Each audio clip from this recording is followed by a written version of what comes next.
नमस्कार दोस्तों, totally entertainment Hindi कहानियाँ चैनल में आपका बहुत बहुत स्वागत है। उम्मीद करते हैं आज की कहानी आपको ज़रूर पसंद आएगी, जिसका नाम है बीवी हो तो ऐसी। तो आइए शुरू करते हैं आज की कहानी।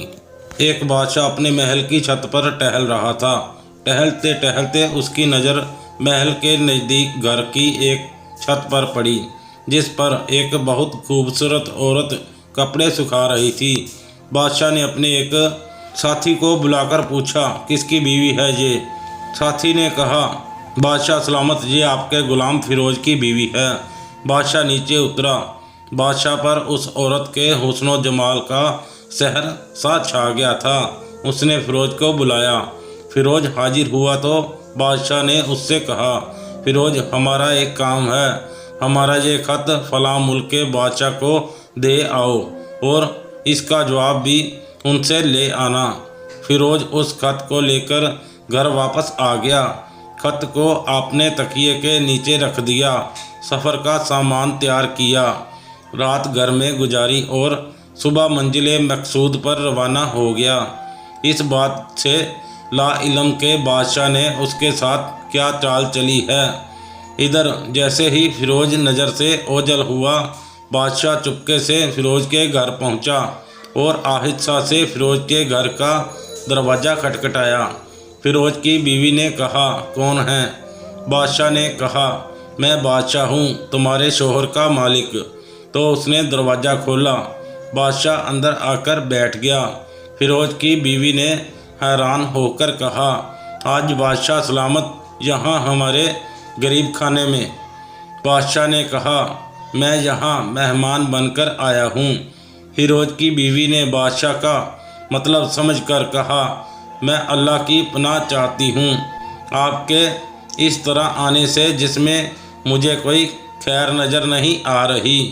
बादशाह ने गुस्से से कहा, ए लड़की, क्या कह रही हो तुम? शायद तुमने मुझे पहचाना नहीं। मैं बादशाह हूँ, तुम्हारे शोहर का मालिक। फिरोज की बीवी ने कहा, बादशाह सलामत, मैं जानती हूँ कि आप ही बादशाह हैं, लेकिन बुजुर्ग कह गए हैं, शेर को अगर जितनी भी भूख लगी हो वह मुर्दा तो नहीं खाना शुरू कर देता। और कहा, बादशाह सलामत, तुम उस कटोरे में पानी पीने आए हो जिसमें तुम्हारे कुत्ते ने पानी पिया है।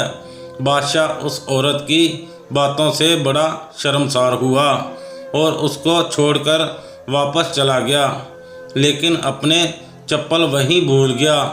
ये सब तो बादशाह की तरफ से हुआ। अब फिरोज को आधे रास्ते में याद आया कि जो खत बादशाह ने उसे दिया था वह तो घर पर ही छोड़ आया है। उसने घोड़े को तेज़ी से वापस मोड़ा और अपने घर की तरफ लपका। फिरोज अपने घर पहुंचा तो तकिए के नीचे से खत निकालते वक्त उसकी नज़र पलंग के नीचे पड़े बादशाह के नायलन चप्पल पर पड़ी, जो वह जल्दी में भूल गया था। फिरोज का सर चकरा कर रह गया और वह समझ गया कि बादशाह ने उसे सफ़र पर इसलिए भेजा ताकि वह अपना मतलब पूरा कर ले। फिरोज किसी को कुछ बताए बगैर चुपचाप घर से निकला।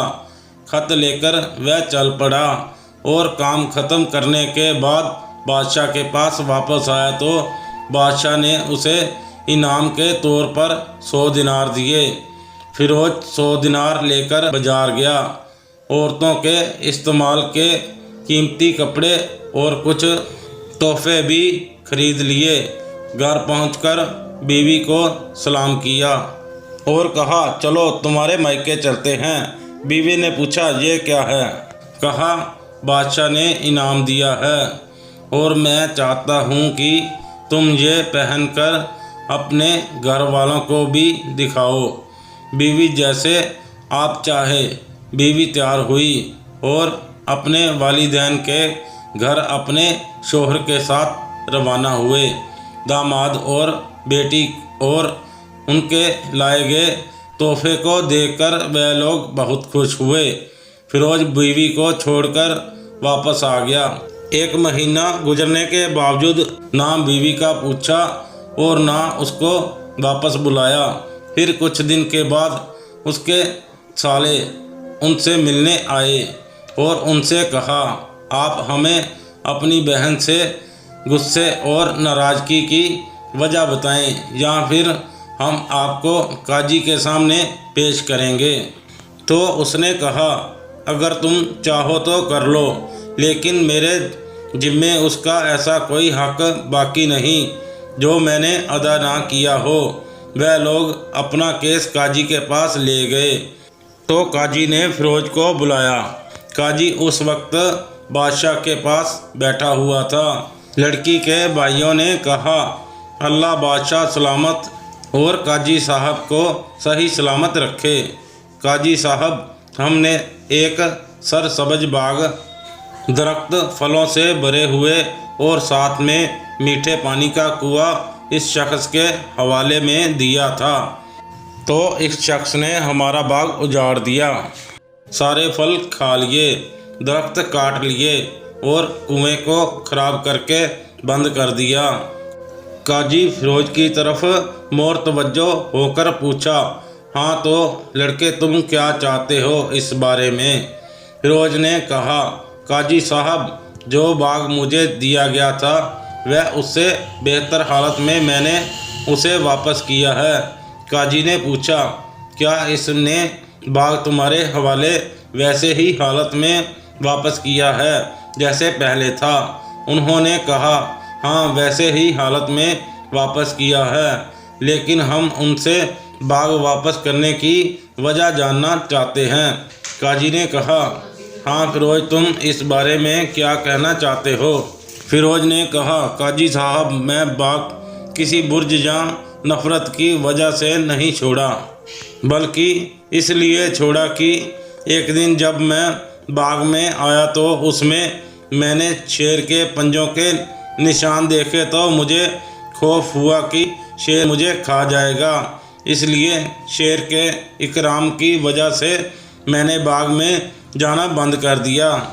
बादशाह जो टेक लगाए हुए ये सब कुछ सुन रहा था, उठकर बैठ गया और कहा, फिरोज, अपने बाग की तरफ अमन और मुतइमन होकर जाओ।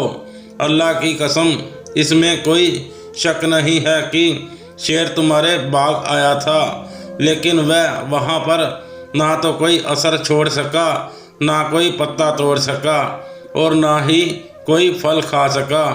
वह यहाँ पर थोड़ी देर रहा और मायूस होकर लौट गया, और खुदा की कसम, मैंने कभी तुम्हारे जैसे बाग के गिर्द लगे मजबूत दीवारें नहीं देखी। फिरोज अपने घर लौट आया और अपनी बीवी को भी वापस ले लिया। ना तो काजी को पता चला और ना ही किसी और को कि माजरा क्या है। क्या खूब बेहतर है अपने अहलो अयाल के राज को छुपाना कि लोगों को पता ना चले और घरों के भेद किसी पर जाहिर ना होने दें। तो दोस्तों, उम्मीद करते हैं आज की कहानी आपको ज़रूर पसंद आई होगी। अगर आपको कहानी अच्छी लगी तो कृपया कहानी को लाइक करो, शेयर करो, और अगर आपने हमारा चैनल अभी तक सब्सक्राइब नहीं किया तो चैनल को सब्सक्राइब करें और साथ ही बेल आइकन का बटन दबाकर ऑल पर कर लें, ताकि हमारी आने वाली कहानियों का नोटिफिकेशन आप तक पहुंच सके। अपना कीमती समय देने के लिए बहुत बहुत धन्यवाद।